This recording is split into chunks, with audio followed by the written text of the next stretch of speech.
Yo guys, ketemu lagi dengan kita di sini ya, masih di segmen Sekelebat Info, di mana nanti di sini kalian bisa dapetin info terbaru dan terpanas tentunya guys. Oke, hari ini di tanggal 16 ya, di bulan Juni 2023. Dan seperti biasa, kita selalu ingatkan ya buat teman-teman semua untuk selalu mematuhi protokol kesehatan dimanapun kalian berada.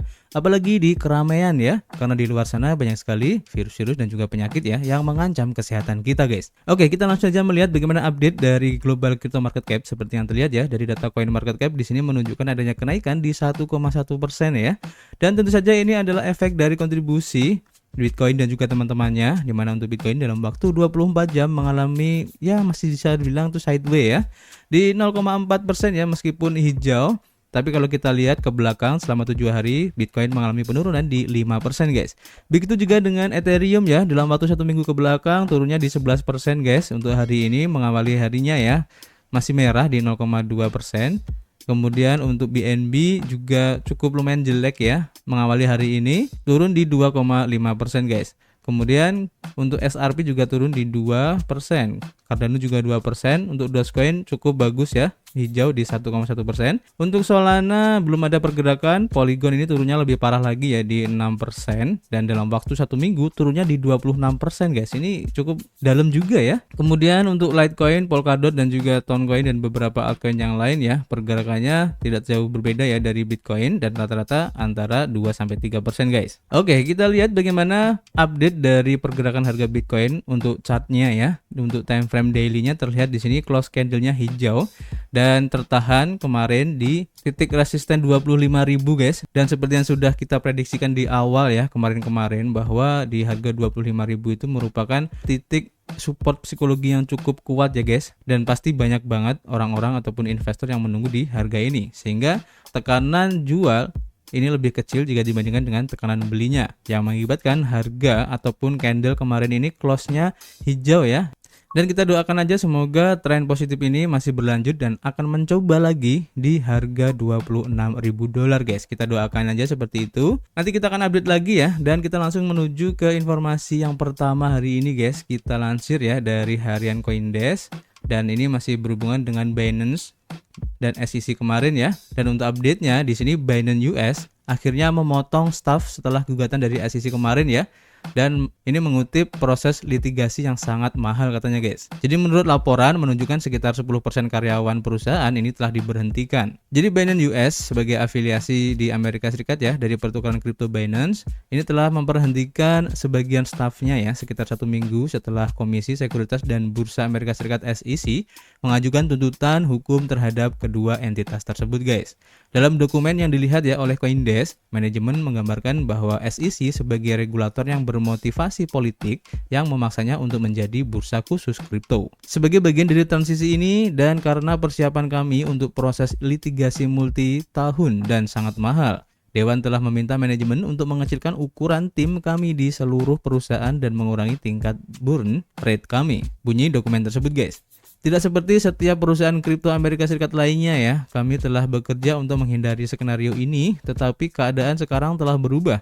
Ini adalah keputusan yang sangat sulit, keputusan yang tidak kami anggap enteng.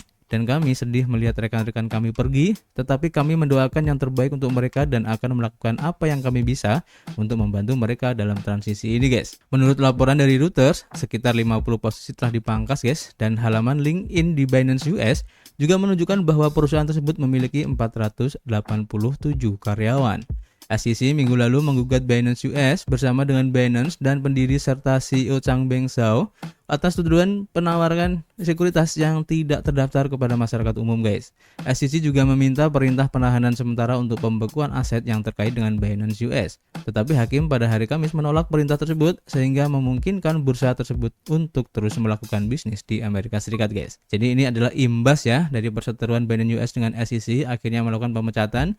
Dan kita tunggu aja nanti untuk update dari drama ini karena cukup menarik untuk diikuti guys. Kita lanjut informasi berikutnya ya. Kita lansir dari harian TheDeviant.io ya. Di sini diinformasikan bahwa stablecoin USDT ini sempat turun guys di bawah $1 ya, karena pengungkapan dokumen keuangan yang membayangi guys. Stablecoin terbesar di dunia USDT turun di bawah level $1 pada hari Selasa kemarin ya, sebelum Tether sebagai penerbitnya mencoba untuk menghindari artikel berita yang berpotensi memberatkan guys.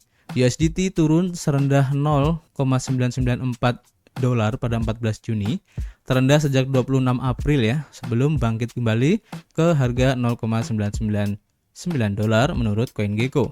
Penurunan ini menimbulkan riak di pasar kripto ya, yang sudah gelisah guys. Tether sebagai perusahaan yang menerbitkan USDT mengatakan dalam sebuah postingan blog bahwa CoinDesk, sebuah publikasi berita kripto, memperoleh dokumen hari ini tentang laporan triwulanan penerbit stablecoin. Publikasi tersebut menerima dokumen dari Kantor Kebijaksanaan Agung New York atas permintaan kebebasan informasi, kata Tether. Tether mengatakan dokumen-dokumen tersebut seharusnya menghilangkan kekhawatiran tentang aset yang mendukung USDT, tetapi juga menyarankan ya agar laporan tersebut dapat mengungkapkan lubang sebelumnya dalam dukungan stablecoin.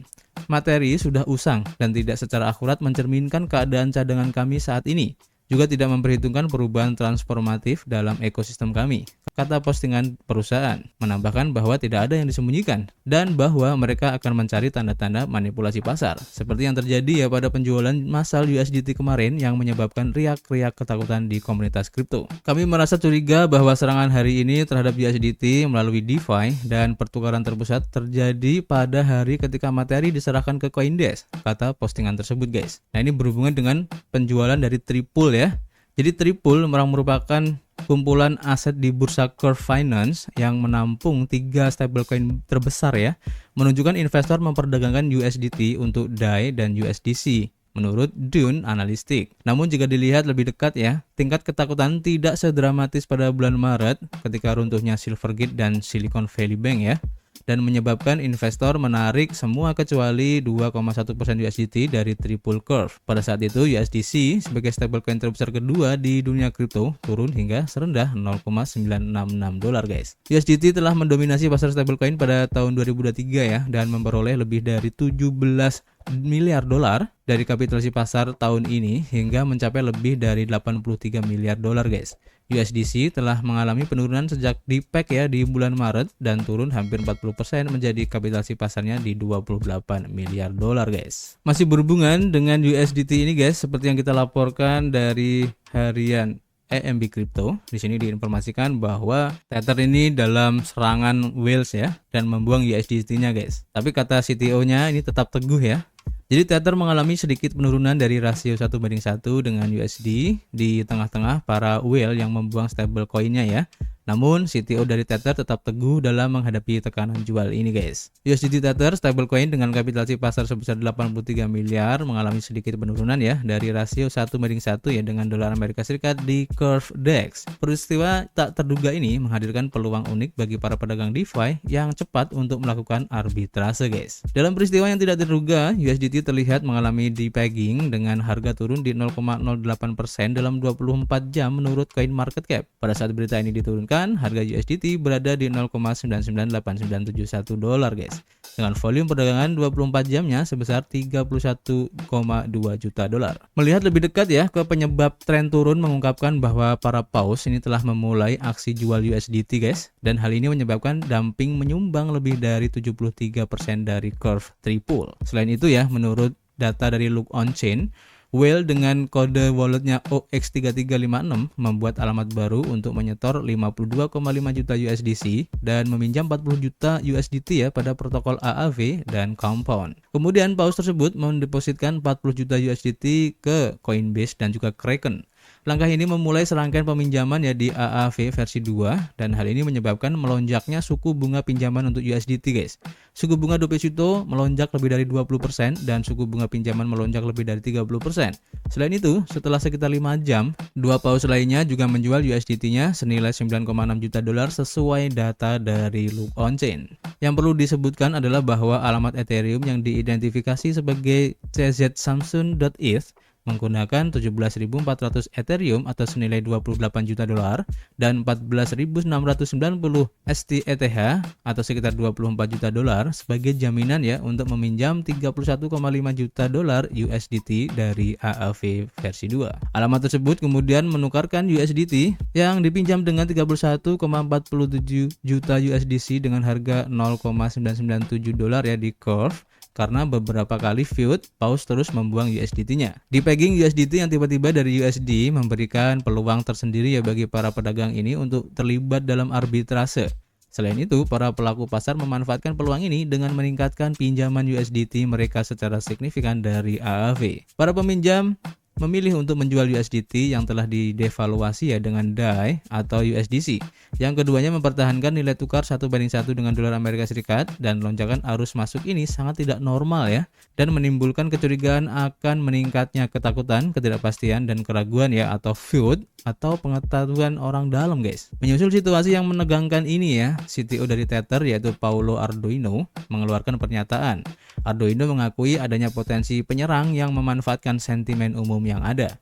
Namun, dia meyakinkan bahwa Tether sepenuhnya siap untuk menghadapi segala potensi ancaman, guys. Nah, ini menarik ya. Kita tunggu aja update-nya bagaimana. Dan kita lanjut ke informasi berikutnya. Kita lansir dari The Block ya. Dan selain Tether, di sini ada BUSD, guys, yang turun di bawah kapitalisasi pasar DAI setelah pembakaran senilai 95 juta dolar, guys. Jadi kapitalisasi pasar untuk stablecoin BUSD ini telah merosot ya di bawah saingannya, yaitu stablecoin DAI, setelah penjualan sebesar 95 juta dolar. Penurunan BUSD tidak dapat dihindari mengingat Paxos berhenti menerbitkannya pada bulan Februari, tetapi berhasil mempertahankan posisi ketiga paling dominan selama lebih dari 3 bulan sejak saat itu, guys, kata Rebecca Stevens, seorang analis riset di The Block Research. Ada sedikit peningkatan dalam tingkat pembakaran BUSD setelah gugatan Binance minggu lalu ya, yang menyebabkan stablecoin sebagai sekuritas mendorong pasokannya di bawah DAI, tambah Stevens. Memang ya, BUSD ini juga telah kehilangan bagiannya dari total pasokan stablecoin Ethereum sejak Maret tahun ini. Ini merupakan data dari The Block ya, karena USDT dan USDC meningkatkan dominasinya, guys. Kita lanjut ke informasi berikutnya ya.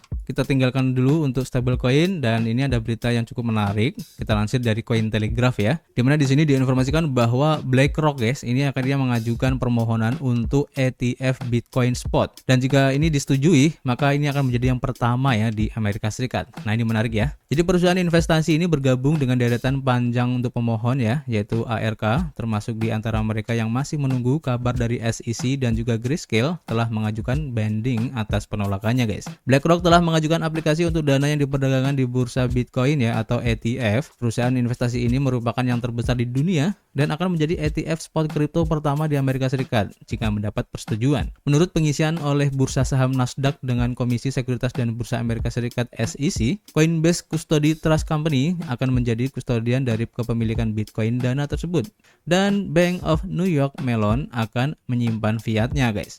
BlackRock's iShares Bitcoin Trust akan diperdagangkan sebagai saham perwalian berbasis komoditas. Menurut aplikasi yang diajukan pada tanggal 15 Juni mengatakan, saham telah dirancang untuk menghilangkan hambatan yang diwakili oleh kompleksitas dan beban operasional yang terlibat dalam investasi langsung dalam Bitcoin. Harga Bitcoin akan diperbarui setidaknya setiap 15 detik selama perdagangan pasar reguler menggunakan CF Benchmark Index. Dokumen tersebut mencatat bahwa produk yang diperdagangkan di bursa spot yang telah disetujui sebelumnya di pasar komoditas dan mata uang pada umumnya tidak diatur ya, dan komisi mengandalkan pasar berjangka yang mendasarinya sebagai dasar untuk menyetujui saham perwalian di masa lalu. Dan demikian, pasar yang diatur dengan uji ukuran yang signifikan tidak mengharuskan pasar spot Bitcoin diatur agar komisi dapat menyetujui proposal ini. SEC sejauh ini belum menyetujui ETF Bitcoin Spot meskipun ada banyak pemohon.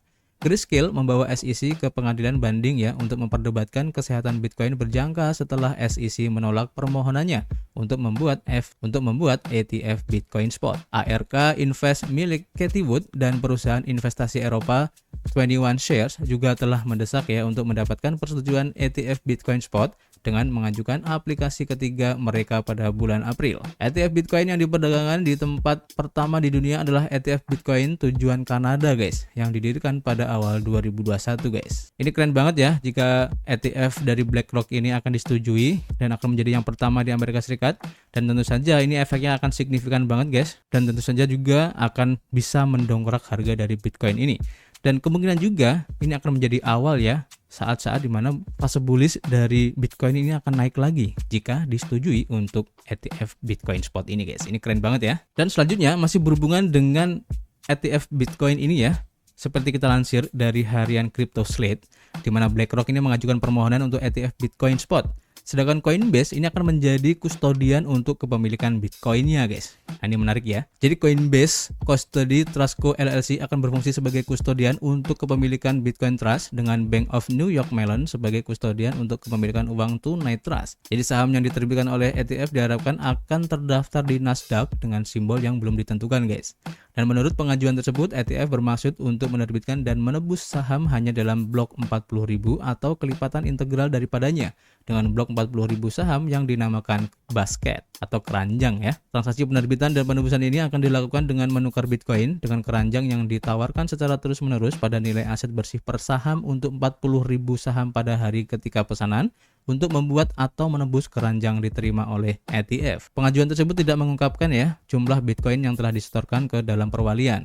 ETF yang diusulkan dibandingkan dengan CME CF Bitcoin Reference Rate New York varian dari CF Benchmark, anak perusahaan dari Kraken ya, dan administrator indeks kripto yang disahkan oleh Otoritas Perilaku Keuangan Inggris menurut pernyataan yang dibagikan dengan CryptoSlate.